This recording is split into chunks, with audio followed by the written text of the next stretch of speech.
Welcome to the Buttery Babe. Today we're going to make one of my favorite beef stews.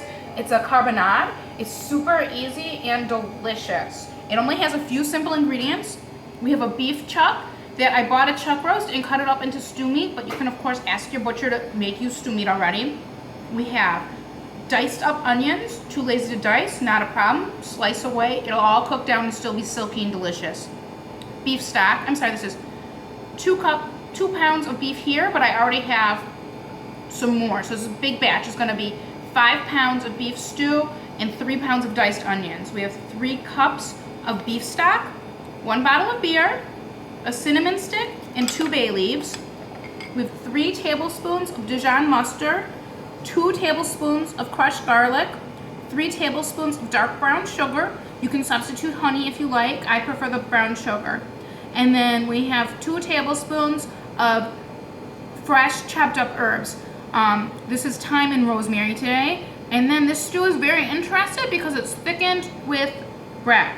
This happens to be the leftover sourdough from yesterday's dinner. Any nice hearty bread will do it. Ciabatta, the sourdough, a whole grain bread. You just want to avoid any store-bought sliced bread. So we're gonna go on over to the stove and get browning. So as we just discussed, it's 5 pounds of stew meat, which you don't really want to brown that all in your pot at once because it won't get a nice, delicious crust. So we've been doing it in batches. As you can see, my pot has got a delicious fond going on. That's all the good, yummy brown bits. And we're just going to season our stew meat with salt and pepper, nice and simple. Put a little bit more olive oil in the pot.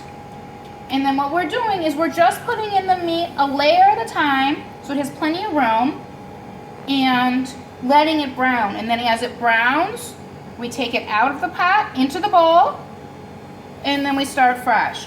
So yes, the bottom of my pot looks burnt up, not to worry. After we get all the meats seared, we're gonna sear off the onions, and then we're gonna deglaze with that delicious bottle of beer.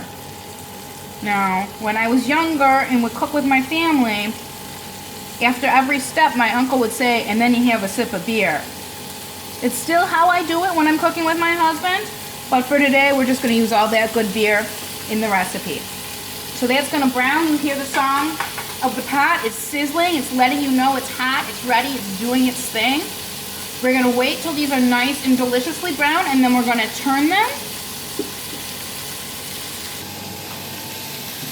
So as you can see, the beef stew meat is getting nice and brown. We're just going to flip the little cubes over and let that other side get brown. It seems a little tedious, but it's an important step because that's when you're going to start building your flavors. This is a great stew to make on kind of a grungy fall day where it's a little bit dark and drizzly and it's cool, because you can put it all together while you're having a beer, while you're not, while you're drinking a cocoa, and let it do this thing.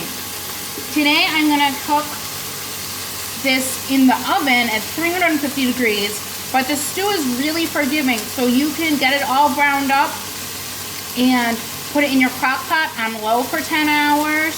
You can brown everything up and put it in your Instant Pot or pressure cooker for 25 minutes and it's ready, or you could do the whole thing on the burner and just be careful and watch it.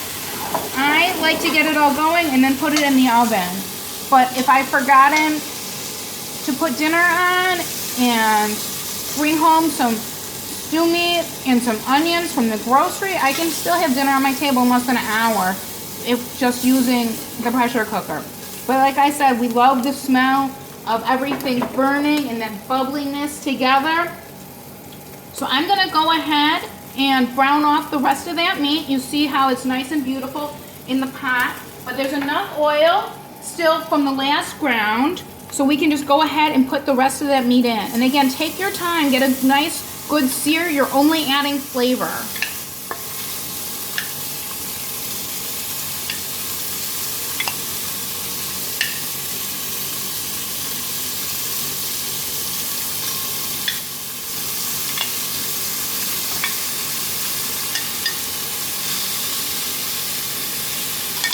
Last batch is probably an extra piece or 2 in there than shouldn't be, but that's okay.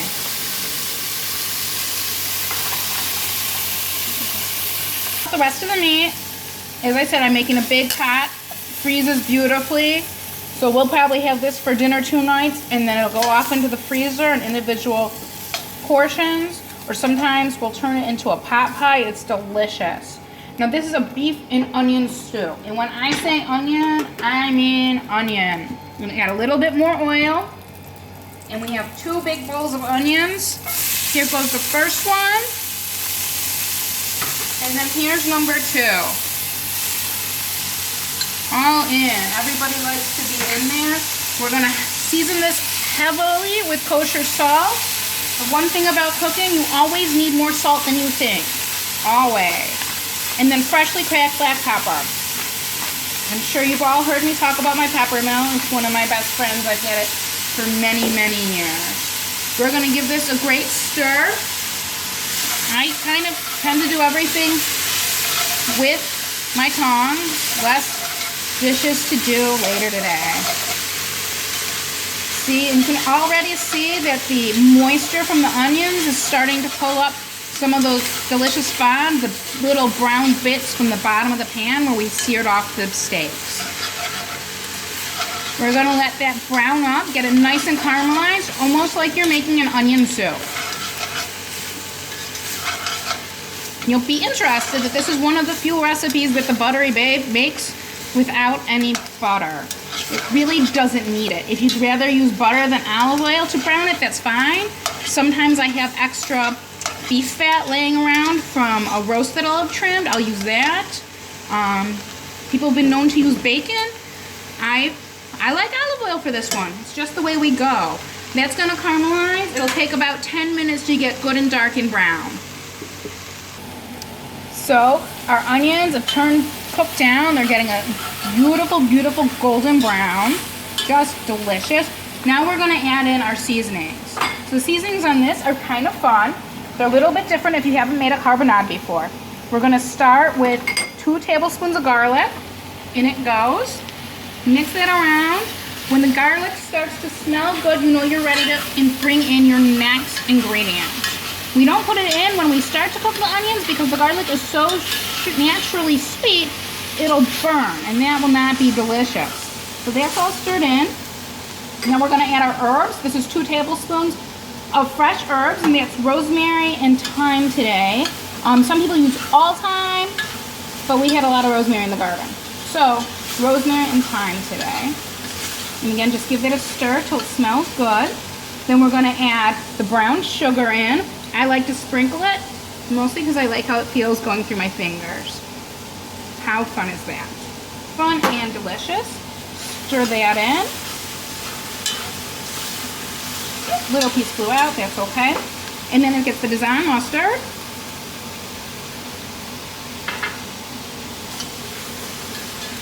It gets 1 cinnamon stick, 2 bay leaves, and then the key flavoring, a bottle of beer. You're gonna push this in slowly. It's kind of like an awesome science experiment. Look at it go.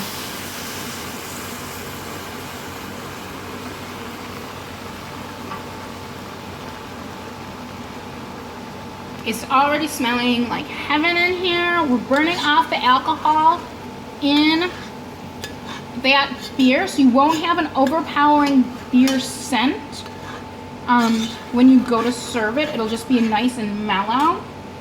So this is 3 cups of stock. We're gonna put 2 in, and then we're gonna add our meat, and we're gonna give a little look and see if we think it needs some more. Now this part, you wanna be just a little bit careful because we're gonna put all that ground beef back in the pot, and you wanna pour away from yourself so you don't get splashed. And make sure you just dump it all in because you want all of those delicious juices to add in. We'll give that a stir. And I think this has got, we're gonna put in the extra cup of broth because I like a nice juicy stew. So we are using the full 3 cups of stock there. This stew is interesting because it is thickened with bread.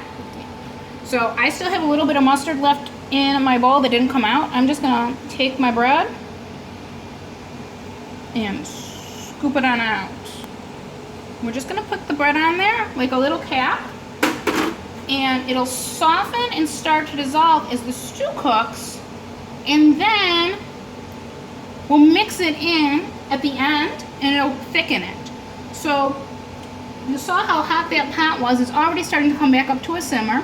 We're gonna bring it to a boil, put the cover on, and then pop it in our 350-degree oven. Our stew's been in the oven at 350 for about 2 hours, just a little bit less. Let's open it up and see what it's looking like. You can tell my pot is well loved. I can never get it clean again, but I don't care. It just makes it taste better. Wow, look at that. So you'll see how the bread's kind of dissolved a little bit into the stew. We're just gonna stir it around and it'll thicken it all up. And then we're gonna take it out. Turn the oven off, of course. It's a major step that sometimes my husband forgets. Take it out. And get yourself a nice hearty bowlful. Want to make it a complete meal? Serve it, of course, with some nice brown Belgian beer. We also like to serve it with glazed carrots and a hunk of bread. I'm the Buttery Babe. Remember to visit my website, thebutterybabe.com, our Facebook page, and of course our Instagram at The Buttery Babe. Thanks so much for visiting, and have a great day.